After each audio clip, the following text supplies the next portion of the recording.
No vídeo de hoje eu vou compartilhar com você um pequeno trecho do nosso grupo de estudo de todas as quartas-feiras, das 7 às 8 horas, sobre a aplicação da teoria das restrições no ambiente de projetos através do livro Corrente Crítica. E o meu caro amigo Peninha foi quem trouxe os seus insights hoje de manhã sobre o capítulo 16. Vem comigo!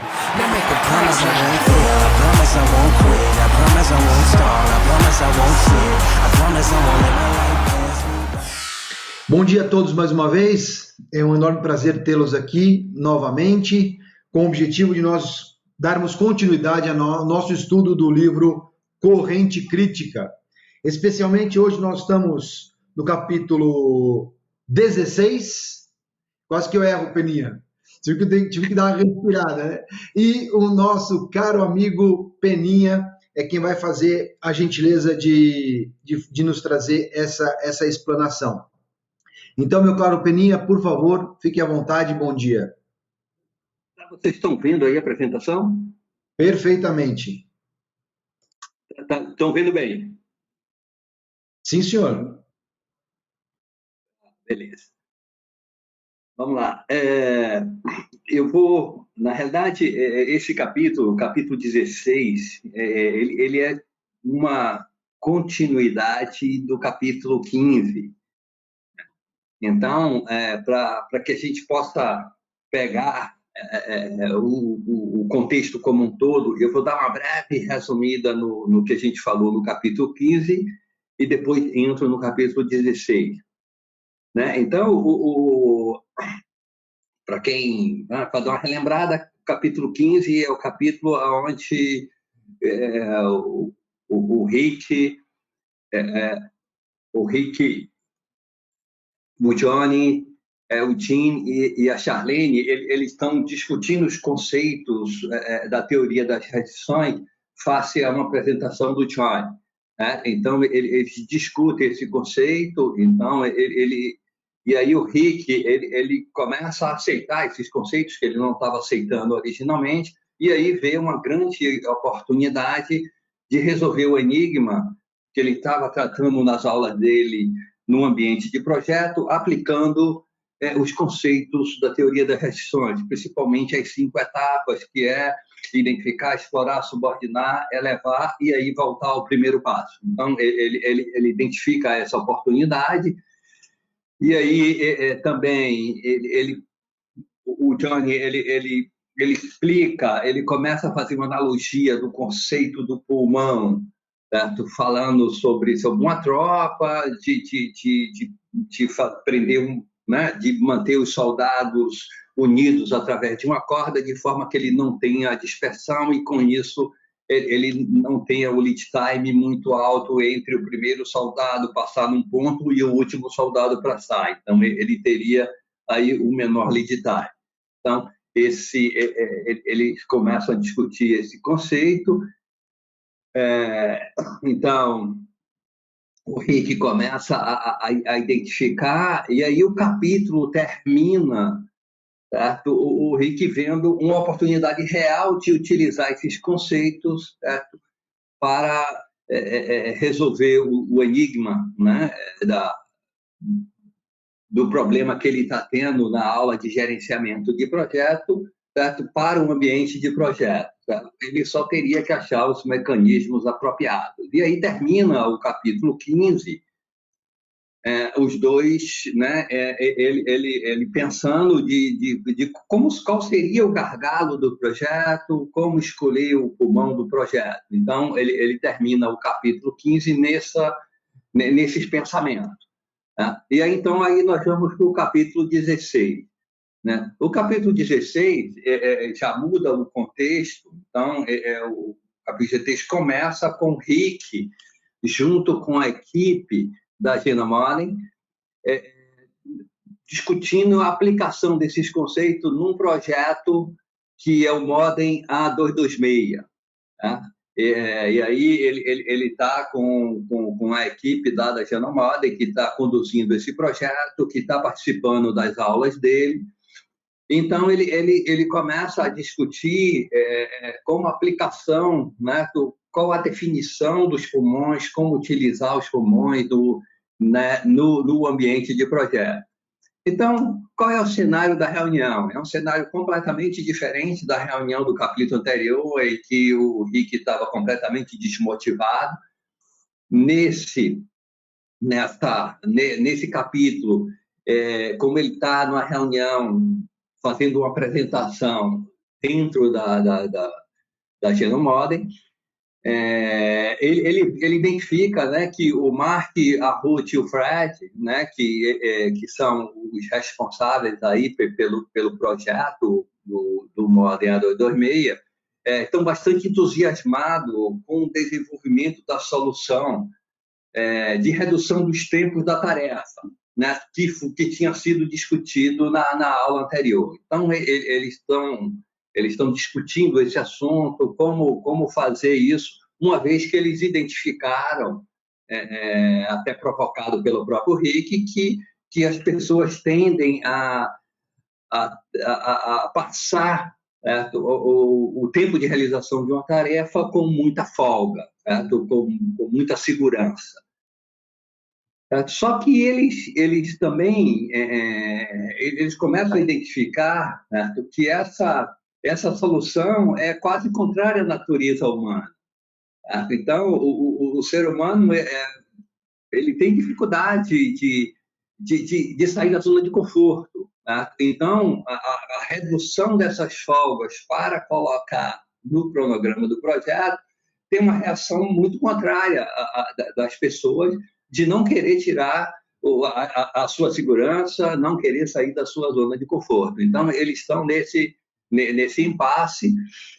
E aí também eles chegam a um consenso, certo? Que para essa solução funcionar, toda a equipe do projeto precisa comprar a ideia. Então, ou seja, toda a equipe do projeto, não só a equipe que está executando os projetos, mas também os diversos stakeholders externos à equipe do projeto, como o sponsor, como as outras áreas da empresa, precisam comprar essa ideia, precisam entender esse conceito para que isso funcione. E o Rick está, nesse momento, também bastante feliz com a oportunidade de testar essa ideia que está sendo discutida nas aulas em um projeto real, né? E aí também eles chegam à constatação e o consenso de que a premissa de que a única forma de proteger o projeto como um todo é incutir segurança a cada tarefa. E aí eles chegam à constatação e o consenso que isso vai impactar na síndrome do estudante, né, que a gente já falou em capítulos passados, mas dando uma relembrada. Ou seja, as pessoas tendem a deixar a realização da tarefa para o último momento, né? E isso termina impactando em ocorrência de algum evento inesperado, ter um atraso e não conseguir cumprir o prazo previsto. Isso impacta também na questão da multitarefa, ou seja, muitas etapas sendo feitas ao mesmo tempo por um determinado recurso.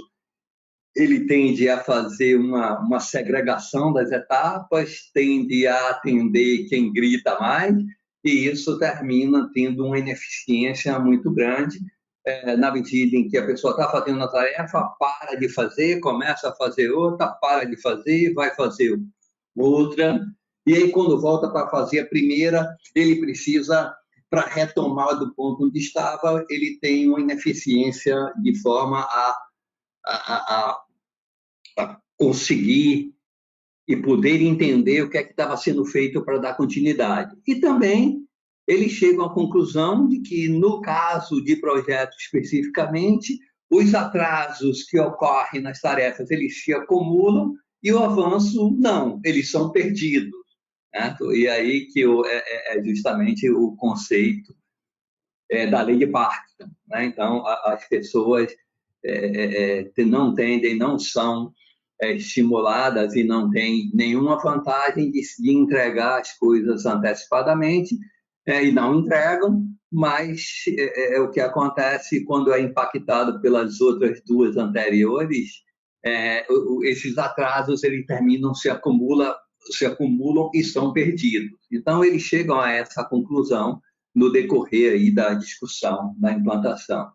E aí eles chegam tem uma dúvida, né? Começa uma dúvida nessa própria reunião, na discussão lá. Será que eles vão conseguir desenvolver a solução da forma mais adequada? Então, começa a ter essa dúvida na discussão da reunião. E aí volta justamente aquele pensamento do Rick, do capítulo anterior. E aí, qual seria a restrição de projeto? Qual seria o equivalente ao gargalo? Né? Então, eles começam a discutir e a pensar sobre esse assunto. E aí, todos eles, inclusive o Rick, não tem uma solução, ele não tem ainda uma ideia fixa sobre isso. Então, eles começam a discutir e, após avaliar a solução passo a passo, né, aí observando o cronograma do projeto que tá plotado, né, e colado em uma das paredes da sala da reunião, né, o Rick vai lá e vai discutir com eles o cronograma em si, e aí eles chegam à conclusão que o gargalo do projeto é o caminho crítico. É o caminho crítico do cronograma, a linha lá em vermelho do cronograma. Então, eles chegam a essa conclusão. E aí, então, eles começam a discutir novamente de como explorar essa restrição, como não desperdiçar o tempo no caminho crítico.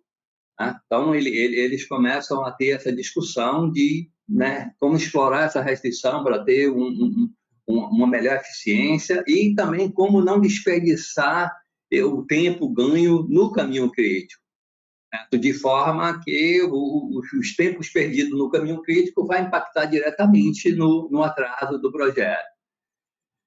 E aí eles também começam a discutir de como lidar na prática, como ligar com a prática da cultura de embutir segurança em cada etapa.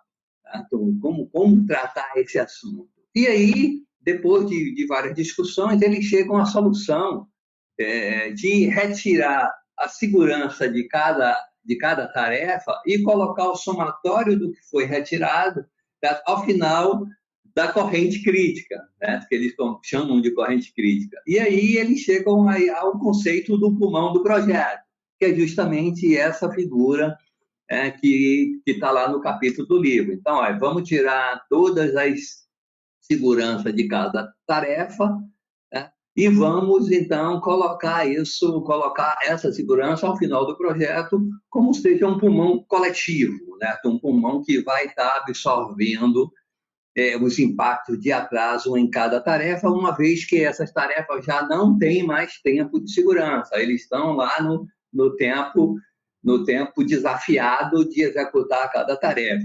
Esse é o tempo possível, mas sem segurança alguma. Para que possa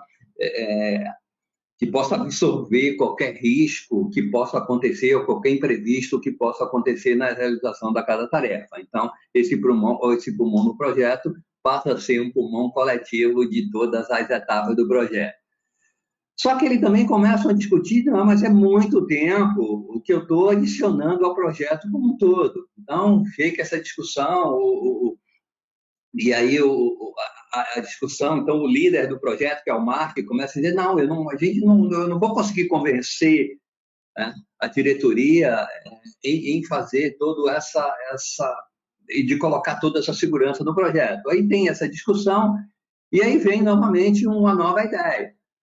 Já que cada etapa, cada tarefa tem 200% do tempo necessário, então foi proposto pelo Mark de reduzir o tempo do pulmão pela metade. Então, vamos então reduzir o tempo do pulmão pela metade. E aí, com essa solução, então eles saem de uma solução de ter um pulmão muito grande para um pulmão menor. Então, o pulmão seria, vamos dizer assim, 50% de todo o tempo retirado passa a ser o pulmão do projeto, e aí eles têm um ganho de tempo.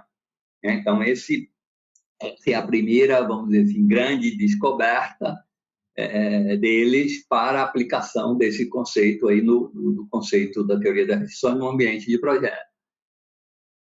E aí, então, o Rick, ele questiona de como tratar, então, os problemas de atraso de atividades que estão fora do caminho crítico e que vão convertir para esse caminho. Então, ou seja, todas as atividades que não estão diretamente no caminho crítico, elas também podem ter um atraso.